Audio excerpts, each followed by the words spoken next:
kesediaan Sang Buddha memaparkan dharma yang belum ketemukan, belum menyanggupi dengan mengatakan terbukalah pintu kehidupan abadi bagi mereka yang mau mendengar dan mempunyai keyakinan. Terimalah salam di dalam dharma. Namo Sang Hyang Adi Budaya, Namo Buddhaya. Pemimpin Puja Bakti yang saya hormati dan segenap pengurus yang hadir pada kesempatan minggu ini tanggal 22 kita masih mempunyai karma baik bisa berkumpul, dan pada minggu ini di samping Bapak Ibu mungkin secara rutin menerima wejangan-wejangan dharma lewat ceramah-ceramah, khotbah-khotbah yang terkait dengan agama Buddha lewat para romo maupun para biku maupun pembicara-pembicara. Pagi ini juga Bapak Ibu akan diberi penyuluhan tentang kesehatan yang berkaitan dengan kanker, ya. Tentunya ini sebuah variasi dan juga sebuah pengetahuan bagi Bapak Ibu saudara sekalian, karena dapat kita lihat penyakit kanker merupakan juga penyakit yang cukup tinggi penyebab kematian di Indonesia ini. Jadi ada beberapa hal yang nanti bisa Bapak Ibu dapatkan informasi-informasi, pengetahuan-pengetahuan tentang kanker. Silahkan Bapak Ibu nanti sepuasnya bertanya, ya. Dan jadi boleh juga nanti tidak selesainya lebih dari jam 11, apabila belum puas gunakan kesempatan ini dengan sebaik-baiknya. Dan pada kesempatan ini saya akan mengawali, ya, yaitu memberikan, ya, sabda-sabda Buddha yang pernah disabdakan oleh Sang Buddha yang ditujukan kepada para biku dan juga para umat yang terkait dengan kesehatan, ya. Dan juga pada kesempatan ini para biku memasuki masa wasa. Jadi Bapak Ibu di saat mengenal atau mendengar kata wasa itu pengertiannya yang pertama itu musim penghujan. Jadi sebetulnya di India sana di zaman Sang Buddha saat ini adalah musim penghujan. Jadi mendengar kata wasa itu artinya musim penghujan. Kemudian yang kedua, kalau Bapak Ibu mendengar kata wasa artinya itu nama hotel, ya, hotel wasa. Ya, dekat Wihara Putat, ya, Surabaya, Budayana Putat itu ada hotel wasa, ya. Di saat masa wasa, para biku memperhatikan kualitas kesehatan para biku. Ini dibuktikan dengan beberapa nasihat-nasihat Sang Buddha yang ditujukan kepada para biku yang sedang berwasa. Berwasa itu samping para biku itu berhenti berkelana, ya. Ada satu kewajiban di kalangan para biku kurang lebih selama 3 bulan berturut-turut itu berdiam diri, mengurangi aktivitas pengembaraannya untuk membabarkan dharma, mengurangi, ya, mengurangi bukan berhenti total, ya, mengurangi dengan satu harapan, ya, di samping para biku karena cuacanya tidak memungkinkan di saat musim hujan untuk berkelana secara bebas, di saat masa-masa ini juga para biku ibarat HP itu berkewajiban untuk ngecas, ya, untuk ngecas biar HP-nya juga tetap terisi, ada aliran listriknya, dicas, ya. Bisa kita bayangkan Bapak Ibu saudara sekalian, kualitas pembicaraan para biku maupun para rohaniwan yang lain tidak pernah ngecas, tidak pernah membaca, tidak pernah berguru hal-hal yang baru, ya, dhamma-dhamma yang baru. Pasti pembicaraannya dharmanya itu membosankan, karena yang diomong ya itu saja, tidak pernah ngecas. Coba kalau para biku di saat masa betul-betul menggunakan waktu dan kesempatan untuk belajar, untuk menemui para biku yang senior-senior ataupun guru-guru, maupun membaca sendiri lewat buku-buku atau internet, saya yakin kualitas pembicaraan para biku itu tentunya akan menyenangkan dan menarik, ya, tidak membosankan. Sesuatu ceramah diulang 2 kali 3 kali itu membosankan, tapi kalau lagu ya itu beda. Bapak Ibu setiap kebaktian nyanyikan lagu pendupaan itu berapa kali, tidak bosan toh? Tidak bosan ya. Tapi kalau ceramah dijelaskan 2-3 kali sudah bosan ya. Jadi dengan tujuan di saat masa wasa itu di samping berhenti karena cuaca, juga untuk meningkatkan kualitas ya spiritual bagi para biku ya. Namun tentunya bukan hanya memperbanyak teori-teori saja di saat para biku menjalankan wasa, juga melatih diri bermeditasi jauh lebih intensif.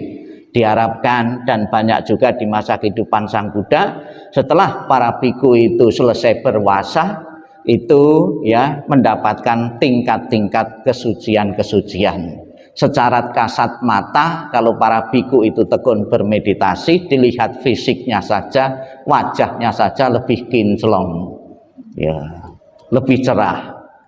Itu kalau para biku suka bermeditasi ya. Itu apa saja Bapak Ibu yang terkait nasihat Sang Buddha yang berkait dengan kesehatan para biku di saat berwasa ini?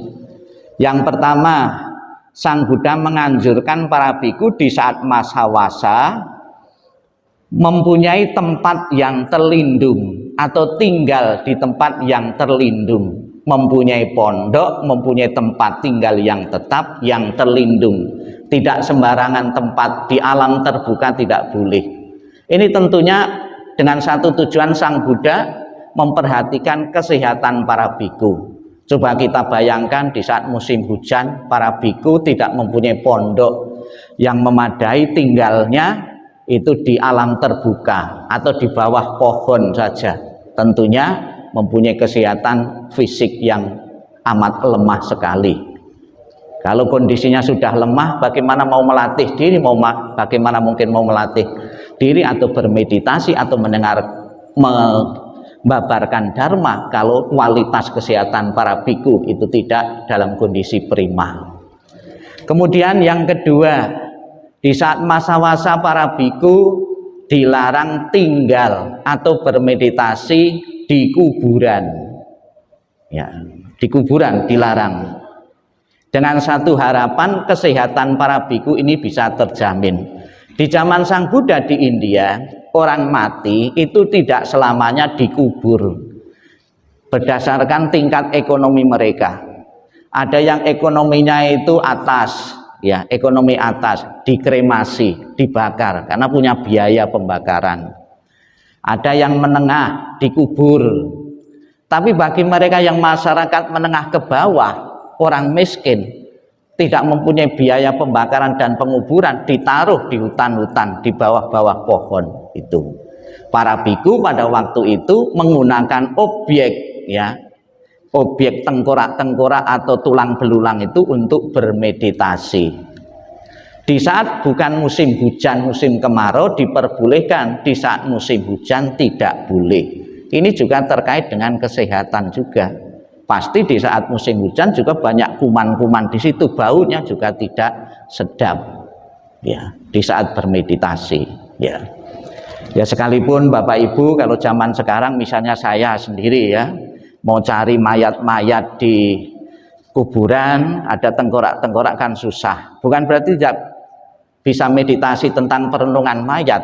Saya sering perenungan juga di saat saya diundang atau kremasi di Juanda, di Kembang Kuning ya, itu juga sebuah perenungan juga, bau sate di situ ya, pembakaran ya. Yang di sate bukan kambing, bukan ayam, tapi manusia ya, bau yang menyengat sekali ya. Itu yang kedua. Kemudian yang ketiga ya, para biku di saat musim hujan ini juga tidak boleh tinggal di atas pohon ya. Zaman Buddha juga ada biku-biku tinggal di atas pohon, akibatnya kalau hujan juga kehujanan, menyebabkan biku cepat masuk angin dan sebagainya. Dan juga bagi Pak Wisnu sekalian, kalau di saat 1 bulan 2 kali atau sekali melatih diri, ada latihan atasila. Itu juga satu ketentuan dari Sang Buddha, di saat atasila tidak makan sore, ya, bagi para umat maupun bagi para biku tidak makan sore setelah jam 12, itu bukan semata-mata untuk alasan sosial. Pada waktu itu memang Sang Buddha menetapkan para biku tidak boleh makan sore. Ini ada seorang samanera itu pindah patah sampai malam, sampai ngedor-ngedor pintu masyarakat. Akibatnya ada beberapa masyarakat yang terganggu. Ya, kemudian Sang Buddha bikin ketentuan tidak boleh biku itu berpindah patah itu pada sore hari bahkan malam hari. Alasannya bukan hanya sosial saja, namun juga kesehatan. Kuanjurkan kamu tidak makan sore, tidak makan malam demi kualitas kesehatanmu. Coba Bapak Ibu kalau pas ketemu makanan enak ya di rumah ya, rasanya kan mau makan beberapa kali. Kalau sayurnya cocok, nasinya pasti cepat habis. Ya, kecenderungannya seperti itu karena lauknya itu cocok. Ya, jadi para biku ya itu juga harus melatih diri ya, dan juga para umat di hari-hari tertentu setidak-tidaknya 1 bulan 2 kali untuk tidak makan setelah jam 12 siang, bukan semata-mata itu latihan keagamaan saja, namun juga demi kualitas kesehatan kita yang jauh lebih baik lagi ya. Bapak Ibu saudara sekalian yang saya hormati, berkaitan dengan fisik atau penyebab sakit-sakit dalam tubuh kita, Sang Buddha mengelompokkan bahwa jasmani manusia ini dibentuk atau terdiri dari 2 unsur. Ya, unsur yang pertama jasmani kita adalah unsur fisik. Unsur fisik ini yang terdiri dari unsur padat, unsur cair, unsur panas dan unsur udara. Di kalangan umat Buddha kalau orang mati itu tidak selamanya dikubur, namun ada juga dikremasi. Dengan satu tujuan apa? Di samping alasan ekonomi jauh lebih murah, lebih praktis, nanti anak keturunannya itu tidak ada kewajiban untuk merawat karena sudah langsung dilarung. Dengan dikremasi atau dibakar mempercepat proses pengembaliannya unsur-unsur pembentuk jasmani manusia ini ke alamnya. Ada satu keyakinan di tempat lain bahwa manusia kita ini berasal dari tanah ya, unsur padat, dengan dibakar langsung kembali jadi abu dari unsur jadi tanah. Kemudian dalam diri kita ada unsur cair ya, kalau dibakar langsung menguap ya, mempercepat proses pengembaliannya unsur-unsur pembentuk jasad jasmani manusia ini. Jadi dalam Buddhis unsur pembentuk jasmani manusia itu ada 4 ya, padat, cair, udara dan panas ya itu. Kemudian bisa juga alasan kenapa kok dikremasi kalau umat Buddha. Ada yang mengatakan kalau dikremasi itu mempercepat ya untuk kelahiran di alam berikutnya. Karena rohnya itu tidak terikat lagi pada jasmaninya ini. Jasmaninya sudah kembali ke asalnya, sudah jadi debu, sudah menguap, sehingga tidak ada kemelekatan lagi terhadap jasmaninya. Ada pendapat seperti itu untuk ya biar rohnya itu tidak melekat pada bekas jasmaninya itu. Kemudian dalam tubuh kita di samping unsur fisik itu ada unsur batin. Yang meliputi unsur batin ya itu pikiran, perasaan, pencerapan ya, kesadaran dan keinginan. Ya. Ada yang mengatakan panca indera di dalam agama Buddha itu bukan ya ditambah pikiran ya. Ditambah pikiran. Unsur-unsur yang ada dalam tubuh kita itu tidak kekal adanya, baik itu dalam bentuk fisik maupun dalam bentuk batin, dalam bentuk pikiran ini ya. Kalau kekal itu tidak ada agama dan tidak perlu bimbingan kerohanian. Misalnya saja anak kecil dikatakan lahir itu suci, setelah dewasa itu tidak bisa jadi orang jahat ya, karena sudah tetap. Karena kondisinya tidak tetap bisa berubah ya, kesempatan bagi kita untuk ngasih bimbingan-bimbingan ya.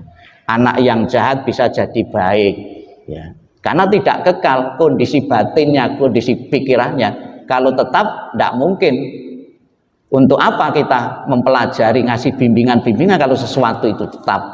Roh di dalam agama Buddha itu tidak kekal. Kalau kekal tidak ada gunanya bimbingan-bimbingan itu. Karena kita yakin bahwa itu sesuatu tidak kekal, bisa berubah, ada kesempatan ya untuk ngasih bimbingan-bimbingan ya itu. Kemudian Bapak Ibu saudara sekalian, unsur-unsur di dalam tubuh kita itu ya bisa sakit ya, bisa sakit. Contohnya unsur fisik ini bisa terganggu kesehatannya. Kulit Anda ya, kulit Anda tidak mandi seminggu gitu, pasti sudah sakit Anda. Penyakit kulit panu, kadas ya, fisik. Demikian pula fisik-fisik yang lain ini, yang dalam tubuh kita, ini juga bisa menyebabkan sakit-sakit. Kalau sakit fisik, ya, itu bagaimana cara penyembuhannya? Yaitu dikasih obat. Bisa enggak sakit fisik itu misalnya datang ke dukun, orang pinter, ya? Ada beberapa yang bisa, tapi kebanyakan tidak bisa. Ya. Bagaimana kalau dipadukan? Ya dikasih obat juga, obat alternatif juga. Bisa juga. Ada beberapa orang yang badannya itu gatal-gatal terus. Ya. Orang kan mengatakan ini penyakit fisik, dikasih obat gatal terus, tidak sembuh-sembuh juga. Ternyata di obat alternatif itu bisa sembuh juga. Jadi bisa dipadukan antara obat dokter, obat medis, dan juga obat-obat yang lain. Tapi juga tidak boleh juga cuma fokus obat alternatif. Ada beberapa orang yang sakit fisik ya dalam tubuh kita, ada kanker dan lain sebagainya. Dikira disantet, hawanya itu cuma mengatakan disantet orang, disalahi orang, itu diguna-guna orang. Ya tidak sembuh, sudah terlambat. Ya, orang tuanya datang ke sana mari ke dukun-dukun, ya katanya disantet, disalahi oleh saingan bisnisnya dan sebagainya, tidak sembuh juga. Ya, jadi itu bisa dipadukan. Kemudian unsur batin ini juga bisa sakit, tidak menerima ya keadaan kenyataan, bisa stres. Dicontohkan dalam kehidupan Sang Buddha ada dua orang ibu ya yang mengalami stres berat karena tidak bisa menerima keadaan, bisa menerima kenyataan hidup. Yang pertama namanya Ibu Patacara. Patacara ini ya dalam waktu bersamaan kehilangan orang-orang dekatnya, orang-orang yang dicintainya. Yang pertama dia melakukan satu perjalanan bersama suaminya. Suaminya dipatok ular berbisa, langsung ya mati. Dia tidak menerima, kenapa suamiku meninggal. Kemudian ketika mau menyeberang sungai, kedua anaknya yang satu hanyut, yang satunya lagi dibawa oleh burung elang. Dia kehilangan orang dekatnya secara tiba-tiba dalam waktu yang bersamaan. Kemudian dia seorang diri pulang ke rumah orang tuanya. Di perjalanan dikasih tahu bahwa orang tuamu, saudara-saudaramu itu juga baru saja meninggal semua karena satu sebab. Dia stres berat. Mungkin yang dialami Patacara ini belum pernah dialami oleh Bapak Ibu saudara sekarang di sini. Ya. Kehilangan suaminya, kehilangan dua anaknya, kehilangan saudara-saudaranya. Dia stres berat. Kemudian ditemui oleh Sang Buddha. Dijelaskan oleh Sang Buddha, dikasih obat batin. Orang stres itu dikasih obat dokter juga tidak sembuh seperti ini. Orang yang stres tidak bisa menerima. Apa Sang Buddha menjelaskan? bahwa kamu kehilangan suamimu, kehilangan anakmu, kehilangan saudara-saudaramu, bukan saja dalam kehidupan saat ini saja, dalam kelahiran-kelahiran yang lalu kau pun juga pernah kehilangan orang-orang dekatmu. Sadar, ya, percaya juga kelahiran yang lalu itu ada kehidupan juga. Sadar, setelah dikasih pencerahan Sang Buddha bisa mencapai kesucian Sotapanna. Itu di zaman Sang Buddha. Mungkin kalau di sini diterangkan ajaran Sang Buddha mungkin setahun 2 tahun ya mungkin ya sulit juga ya. Ya.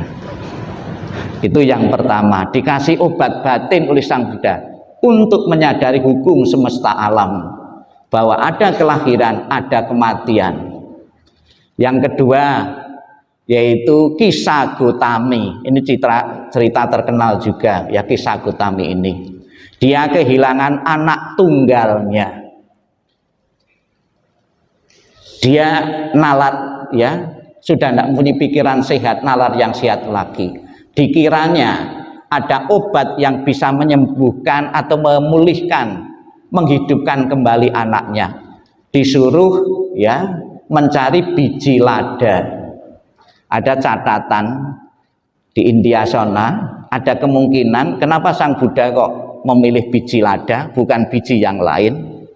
Ada satu keyakinan juga di sana, biji lada itu mungkin itu bisa menghidupkan seseorang yang telah mati, mungkin mati suri itu bisa dihidupkan lagi dengan biji lada. Maka tidak secara kebetulan ya Sang Buddha menyuruh biji lada ini yang diambil ya gitu. Dia suruh mencari ya biji lada yang belum pernah, yang berasal dari keluarga yang belum pernah ada kematian di situ. Di saat awal-awal mencari semangat sekali, dia antusias sekali. Namun begitu ditanya setelah mendapatkan biji lada, apakah di sini keluargamu pernah ada yang meninggal? Bukan saja 1 atau 2, bahkan banyak keluargaku yang telah meninggal. Dia menyadari bahwa ditinggal kematian orang-orang dekat, ditinggal kematian oleh anak juga bukan saja dialami oleh dirinya sendiri, namun juga pernah dialami oleh keluarga-keluarga yang lain juga. Dia tercerahkan. Kemudian dia juga bisa mencapai tingkat kesucian Sotapanna. Ya. Jadi kelihatannya mudah sekali ya diterangkan, sadar gitu. Kita bisa saja Bapak Ibu ngasih saran, pendapat, atau nasihati orang-orang yang baru saja ditinggal kematian, ngasih saran orang lain. Tapi ketika anggota keluarga kita sendiri yang meninggal, itu belum tentu bisa menerima. Kalau orang lain kita seolah-olah itu paham hukum karma, paham ajaran Sang Buddha ketika nasihati ya. Tapi ketika terjadi kematian itu orang-orang dekat kita belum tentu. Saya pernah juga melihat seorang biku senior itu ditinggal kematian gurunya. Di saat kremasi itu nangis meraung-meraung seperti anak kecil. Ada seorang romo senior juga ditinggal mati istrinya, juga nangis-nangis juga. Padahal kesehariannya di wihara jelaskan tentang kematian untuk menerima kematian. Tapi ketika kematian terjadi pada keluarga kita sendiri, orang-orang dekat kita, hukum semesta, hukum alam atau dharma itu tidak selamanya langsung kita bisa paham, tercerahkan. Itu ya. Kemudian Bapak Ibu sekalian, ada juga terganggu fisik dan batinnya.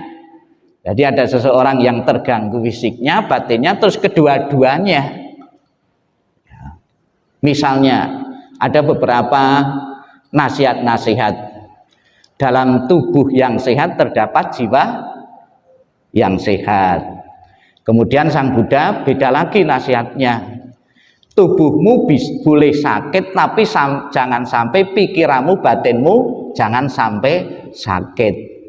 Bagaimana tubuh kita itu boleh sakit, biarkan sakit, tapi batin kita tidak sakit. Saya kasih resep. Kalau Bapak Ibu beli obat dan pergi ke dokter, jangan yang mahal-mahal. Jangan sampai fisiknya sudah sakit ya, terus obatnya mahal, dokternya mahal, batinnya jadi sakit juga, nggak bisa nerima. Ya, ada beberapa ya yang fisiknya sudah sakit, batinnya juga sakit. Di dalam Anguttara Nikaya disebutkan Sang Buddha menjelaskan, mengelompokkan tiga hal. Ada seseorang ketemu atau tidak ketemu obat, itu sakitnya bisa sembuh. Ada yang harus ketemu obat, diobati, itu baru sembuh. Ya. Ada beberapa anak, terutama di dunia anak-anak, ya, sakit, kemudian dibawa dokter, ya, mau disuntik. Saya yakin seketika itu anak itu sembuh. Pernah ngalami anak-anak Bapak Ibu? Ketika sakit dibawa ke dokter, terus mau disuntik, langsung sembuh anaknya karena takut. Tidak jadi, saya sudah sembuh kan gitu. Ketemu atau tak ketemu obat, sembuh. Namun ada juga beberapa penyakit-penyakit harus ketemu obat, ya, harus ketemu obat. Bahkan ketemu obat pun kalau sudah terlambat juga tidak tertolong, banyak sekali, ya. Maka Bapak Ibu sekalian, ya, kita harus menjaga jangan sampai kita sakit. Sang Buddha memberikan resep-resep bagaimana agar kita tidak sakit.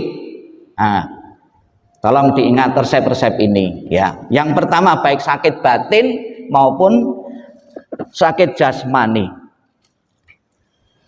Sakit batin, mengetahui cara membuat pikiran itu tenang, mengetahui cara kiat-kiat bagaimana kita mempunyai pikiran yang tenang.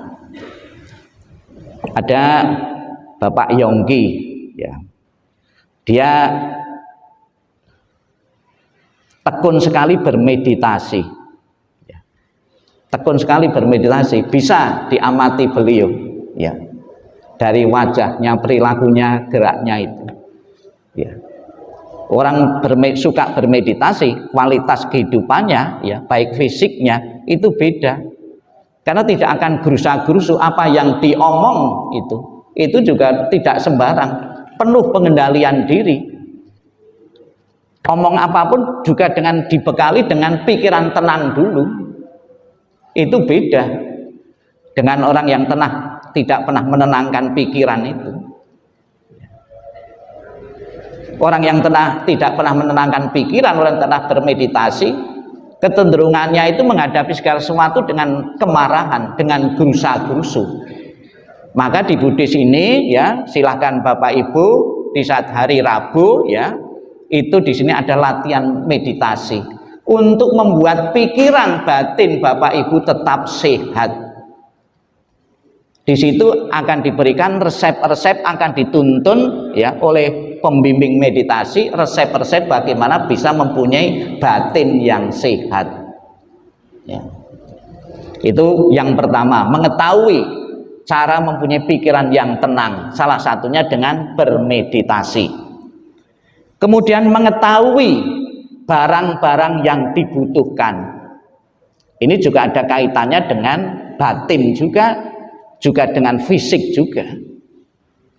Tidak sedikit kita itu termakan oleh promosi-promosi, oleh iklan-iklan. Sebetulnya barang yang sudah kita beli itu belum digunakan, sudah termakan iklan-iklan yang lain, promo-promo yang lain. Akibatnya uang kita habis, barang yang kita beli juga nilai manfaatnya kurang. Maka harus selektif sebelum memberi barang. Itu yang kedua. Yang ketiga, resep dari Sang Buddha, mengendalikan makanan. Berapa banyak penyakit-penyakit yang disebabkan karena kita tidak bisa mengendalikan makanan. Ada satu penelitian, ya, ibu-ibu yang sedang hamil, kesukaan makanan di saat hamil itu ternyata juga akan dibawa juga janin yang akan dilahirkan. Dicontohkan di artikel yang pernah saya baca, kalau ibunya itu di saat hamil suka makanan manis-manis, nanti anaknya itu cenderung juga akan suka manis-manis. Jadi masih remaja, masih anak-anak pun sudah ada bibit, ada peluang untuk kencing manis dan diabetes. Ada ungkapan Jawa, sing ngukir jiwa dan raga kita adalah orang tua kita. Yang mencetak otak si anak itu adalah orang tua kita. Kalau kita sukanya membaca, pasti anaknya juga cenderung untuk hobi membaca, juga peluangnya juga besar juga. Nah, ini dalam agama Buddha diterangkan hukum kolektif. Ya. Kemudian resep yang keempat dari Sang Buddha, mengatur waktu. Berapa banyak ya matanya pedih ya karena gara-gara HP.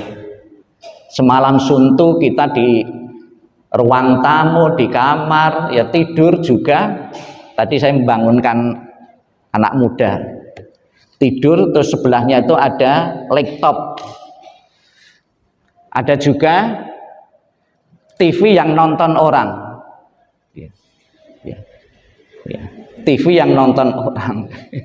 Kelupaan tidur. Mestinya kan orang nonton TV, tapi yang TV-nya itu yang nonton, orang yang tidur. Karena tidak bisa mengendalikan diri, ya itu. Bisa mengatur waktu, jam berapa saya harus bekerja, jam berapa saya harus tidur. Ya. Yang terakhir resepnya dari Sang Buddha, kendalikanlah panca indramu. Panca indera, ya lebih-lebih anak-anak, ya mainan-mainan. Berapa banyak kita lihat anak-anak yang matanya sudah rusak gara-gara tidak bisa mengendalikan indera-inderanya. Tentunya nanti setelah dewasa pun juga setelah tua pun kualitas kesehatan fisiknya juga sangat berpengaruh terhadap apa yang dilakukan semasa kita masih remaja. Anak yang suka hobi membaca jarak dekat, nanti tua sedikit juga susah untuk memiliki kemampuan membaca dengan baik, ya. Itulah Bapak Ibu sekalian beberapa resep-resep yang diajarkan oleh Sang Buddha untuk menambah pengertian Bapak Ibu saudara sekalian. Waktunya saya sudah habis.